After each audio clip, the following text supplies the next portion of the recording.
All right, welcome back to Rewrite My App. We're working on Mike Graves' project for presumably one of his family members' construction companies. Last time we got our boilerplate React project up and running. We modified some routes for the project, but they're not actually loading any components yet. And we also kind of ran through how to download and install Node.js and kind of get yourself set up on one of these projects. So in this video, we're going to take part of what Mike has already done, which is this home page, and we're going to port it over to our new React-based system. If you remember, the route file looks like this. There is a bunch of routes nested inside this layout component. This is common practice, especially for websites. So like when you think of this, what you want to think of is like the frame in which your website lives is layout. And then the other things are kind of like what displays. So if you notice, anytime you click on one of these links, it's still the same top, nav bar, perhaps footer if there was a footer. Those are all the same. And just what's underneath changes. So in my opinion, this stuff over here, this probably goes in our layout component. And maybe they're individual components themselves. Maybe the title part here is one component, and then the navigation bar here is another component. We'll see how it works. Maybe just the nav bar, but we'll see. But let's work on that first. So we'll work on the layout file, which lives in pages layout right here. And then in Mike's original project, looks like he's using Bootstrap, which is great. Bootstrap's a fantastic library. I have nothing against it. I myself learned on Bootstrap and work with it all the time. But you do want to think about, especially for these React-based projects, you want to think about, like, does this make sense for me to be using, the entire library of Bootstrap for what I'm trying to do? And more often than not, the answer is no. Whereas when you're building traditional websites, just static HTML, JavaScript, CSS, Bootstrap made a lot of sense because it can honestly be kind of a nightmare to manage all of the different CSS classes that involve your grid layout if you want it. It's kind of a nightmare. But one of the big problems that comes up with modern development is bundle size. You don't want your bundle size that you're delivering to your user to become too big. And if you notice on this site, there's not much really in the way of the grid. This, definitely not. We don't need Bootstrap for this. The About page, not really, because this is just an image on the left and then just text on the right. This part, where he's going to show the team members, that kind of makes sense. But we can achieve that with some easy CSS. So that's not a big deal. The home page is just one image. Really, it's just a photo gallery, especially because when you think about this adjusting for mobile, that's pretty good. But I mean, if I was looking at this for my own company, my own project, I would say, we don't really need to use the entire Bootstrap library for this. The nav bar is not that complicated, no drop downs, it'll be pretty easy to make. So I'm going to skip that for this. We don't need to use it. All right, let's go into the layout. So in this boilerplate project, they actually have some stuff with meta things, all that stuff. This preloading is actually, we're going to come back to that later, so just leave that here. Renders a nav bar here, which is neat. And then children. Any children passed into this layout component will be rendered at this point as well. And that's like whichever route you're on. You see how they're being like passed in? So if you land on about, the generic error component will be passed into layout as one of its children, and then it'll render them here. Super useful. They've also deconstructed the children property. This .props. But if this syntax is foreign to you, I strongly suggest you just pause the video and go do one of the like Codecademy or any other of the syntax tutorial sites. Just do one of their quick React tutorials. They don't take that long. If you know JavaScript, this is very, very straightforward. I found it very easy to learn. So that's my suggestion. I'll show you some syntax tricks, but I obviously can't show you the entire syntax of React, and we'll learn a little bit as we go. All right, anyway, so let's think about this. So we have children here. We're going to keep that. Footer, we have nothing in it. We'll keep it for now. This title thing and meta stuff we do need at some point, so we'll just keep them. So let's just focus, I guess, on the nav bar part.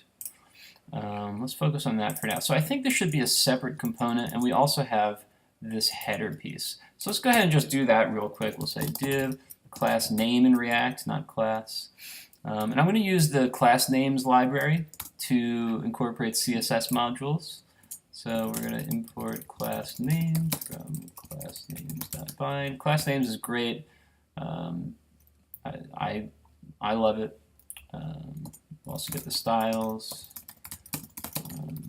Layout.scss. And that sounds good. There's nothing in there yet, but that's okay. And then we'll say constcx is class names.bind. This will bind our styles to the class names object such that when we want to use them, we can just say this class name is cx title. We'll say wrap. Obviously, everybody has their own favorite conventions to use for this stuff. And then this looks like an H1 and like an H3. So let's go ahead and do that. So H1, Livingston Builders LLC. Any comma? No. And H3, serving Greenwich since 1924. Cool. All right, and let's go ahead into our SAS. SAS SCSS is just a form of CSS that gets compiled that you could do some other stuff for, but at its core, it's really just CSS. You don't have to actually, like, just because it's a SAS file, you don't have to do anything different. It's still CSS, so we can still do .title wrap. And then the nice thing is that instead of what you would normally have to do in CSS would be this to say an H1 nested inside here. What we could do is we could just put the H1 here. And we want this to be text align center. Oh, this is not. I don't have the SAS plugin yet. I'll have to get it. It's okay. So this is center. We'll give it some padding on both sides. Padding 20 pixels. H1 is going to be white. We'll see what their default margins look like. I don't know what they'll look like, so. Importantly, this H3 is uppercase, so text transform, I can't spell, uppercase. All right, cool, so we got some styles, we got this, hurrah, that sounds good. All right, so now let's work on the navigation. So we need to take this and put it into another component. I don't want to have too much, you don't want to clutter your components here too much. You want to declutter them as much as possible. So let's go into components. I actually don't like how this sets up by not organizing them into folders, so I'm going to start for now. And we'll say this is going to be the Nav Bar. And then we'll do a new file. Save it as navbar.js. We'll get its CSS going to. Cool. And then you can honestly just copy and paste an existing one. There you go. That's how I do it. So we'll keep this stuff. This is fine. We don't need the styling. I don't know what this render length thing does. We don't want it. We can get rid of it. Oh, let's make sure that this is reading it as Babel, and then they do something with the styles that we don't need. All right. Import class names. I always use class names first, always, because I always use it in my projects because it's just so fantastic. Navbar.scss. Cool, so we're going to bind our styles. Do we need anything else to import? Not really. These things, with this particular project, you do need to use their link component. That'll be apparent why later. We don't care right now. But yeah, and what they're doing here by saying like const markup and then returning the markup, I actually don't like doing that much. I like just saying return like that, just skipping that part altogether. Obviously, you can do what you want. Okay, Navbar. We can honestly copy most of Bootstrap's navigation format. It's pretty good, so we can do it.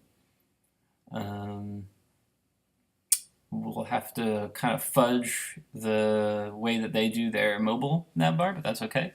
Let's just kind of skip that for now and just worry about, because honestly, like, I don't even think you need the mobile navbar for this. Like, you don't really need a hamburger because there's only 4 links.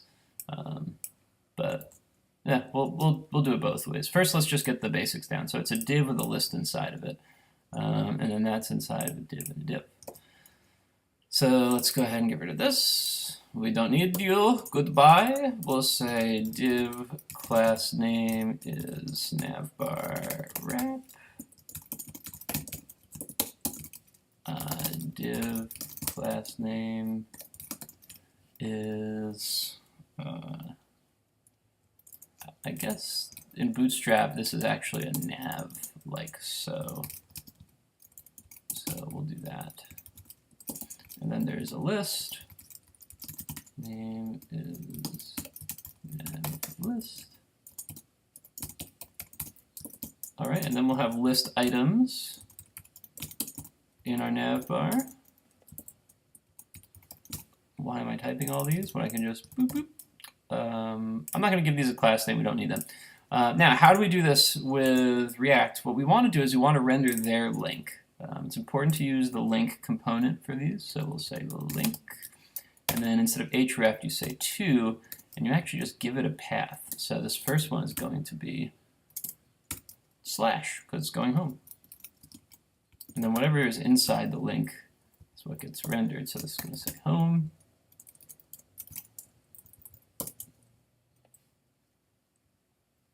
Then we can go ahead and copy it. I feel like this font is too small. Let me increase the size for you guys. Next one is going to be about.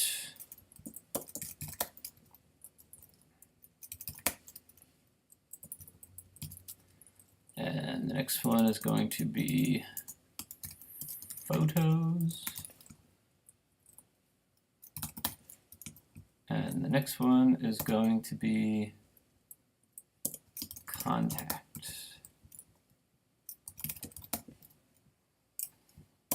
Cool. All right, that suits our needs for now.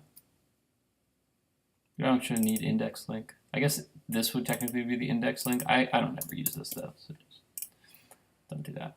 And we'll come back to how you're importing these later. We don't have to worry about it right now. Okay, so let's go into our CSS real quick. We've got .navbar-wrap. Oh, it thinks it's plain text again. I gotta play with my Sublime Text settings. This is a fresh Sublime Text install, so it's not working great yet. And because we're using Sass, we can nest like this. Hooray! Hooray to Sass. It's nav list. Oh, not navbar list. Nav list. Alright, so this nav list thing, is this going to be what is white? I don't think this is what's white. I think the nav part is what's white.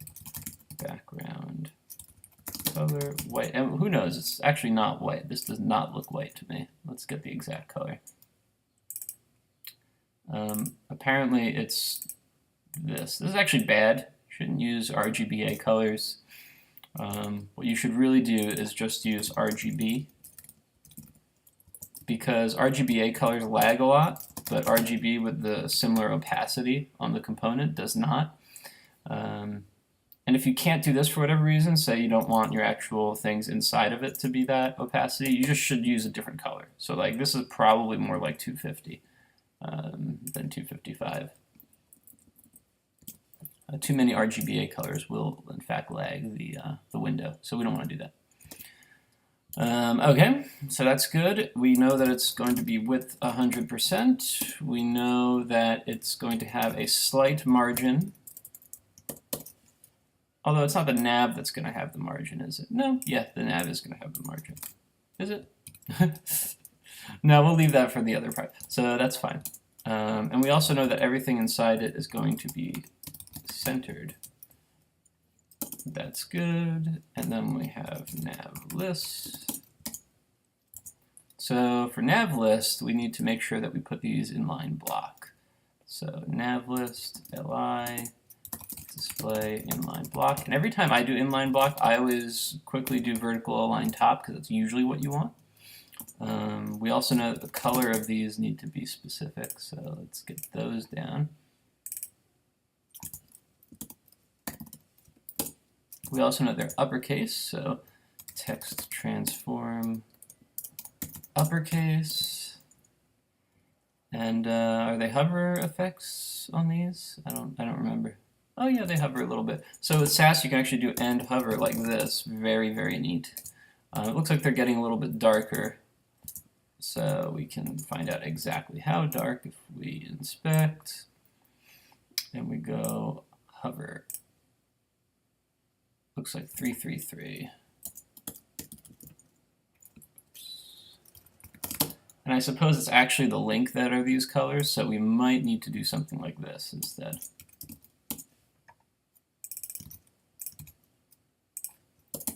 Because what that link component will do is it will render an A tag, and usually the A's are the colors that overwrite here. We could add important to our colors in our LI level, but that's not really necessary. Everything will have an A on it. Okay, that sounds good. Get that down. Sure. Okay, so Nav Bar is good. Let's go back to our layout now. Our Nav Bar seems like, good enough. I'm sure we'll change it as we go on. We want to change this to say Nav Bar. Nav Bar Sass. Good. Everything looks good. All right, so up here in our layout, we're now going to import it. We don't want menu anymore. We want Nav Bar. Import Nav Bar from components Nav Bar / Nav Bar. You don't technically have to do that, but I prefer to be more specific than not. So, whatever your preference is. Anyway, we got that, so we can get rid of this part here, and now just say Navbar. And we're not going to pass it any props yet, because we don't need to at this moment in time, but we'll look at some more tricky things like that later. Okay, so we're in layout, we're good. It looks like everything seems fine. I guess the layout should have a background color, right? Because this is what is going on. It seems as if they might, yeah, see they have a picture here. So it's BG3 is their background. I'm actually just going to copy the code for this.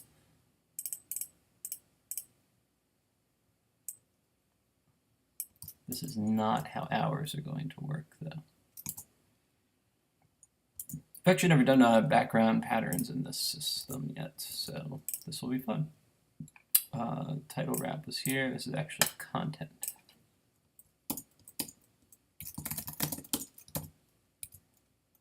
Background. I suppose we should put title wrap inside content just to be super duper specific. There we are. Okay, now this is not going to work because we don't have the image in here yet. So I think the way that you can do this is route it to where your images are. In this setup, they usually go into assets, images, like such. And you can actually see a path to one, I think in the layout? No. Where that husky is. Anyway, let's go ahead and steal that image from the original project folder. It was in downloads. This one, it was BG3, I think it was called. Image, BG3. We'll go ahead and find ours. What was ours? Projects, Mike Livingston. No, not that. Client. Assets, images, there you go, BG3. Cool. All right, so this has to go up 1 into source, up 2 into client, and then assets, images, BG3. I hope that works. I don't know if it will, so we'll find out. I'm sure it'll give us an error if it does not. But that's good. Background size cover we also need. And that should be fine. We'll worry about fonts later, stuff like that. Okay, let's see how it worked. So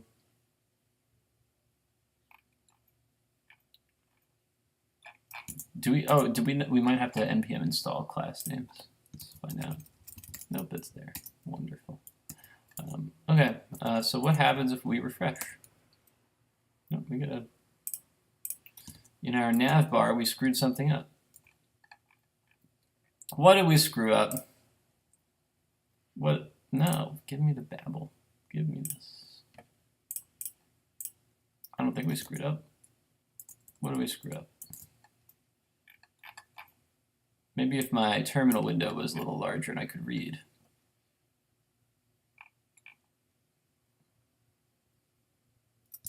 Did we not return anything? We did.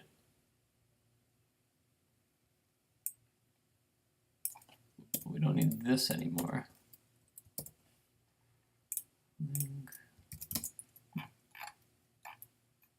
Interesting.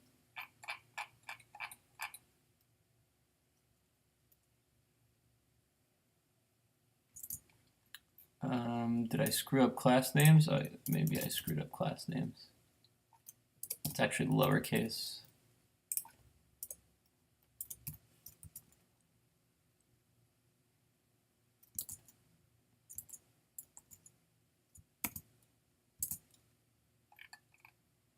Interesting.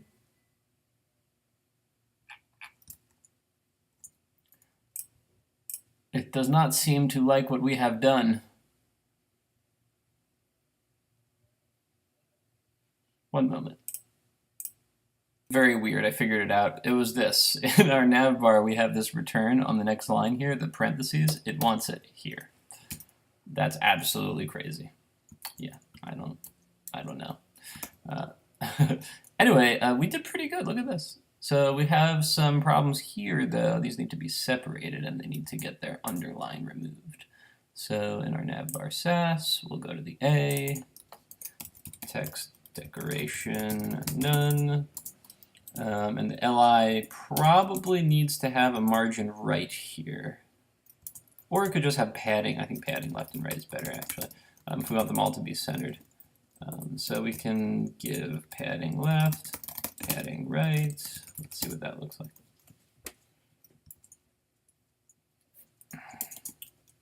Looks good.